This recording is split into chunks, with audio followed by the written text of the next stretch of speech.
Bismillahirrahmanirrahim.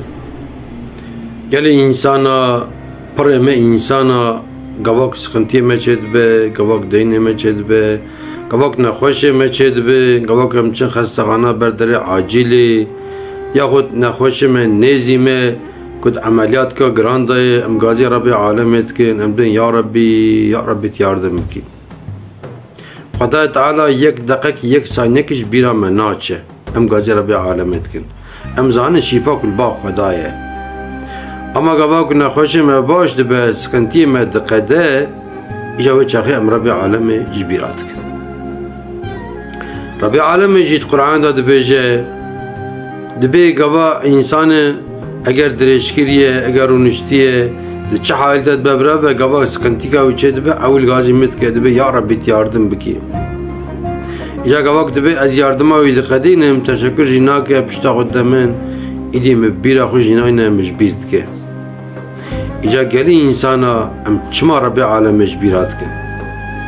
Nahal ve dünyayı hinek insan carcana işi medqedinim li devlet dairesi ki li xastexana em ticari wanjbir nakin. Her ameliyat ki ku program be مرد به آنکاره استانبول گوا دکتر کی عملیات که دیگر پری خوشی دستینه ام سالا وجبی ناکم بین فلان دکتر عملیات که بخیراوی ازباش بود.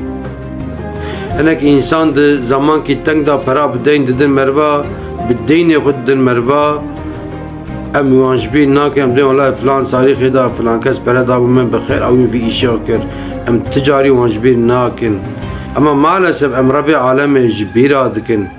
एक महानिया दुनिया रब आलम है, एक मजब दुनिया व रब आलम है, एक हसाब में बरस रब आलम है.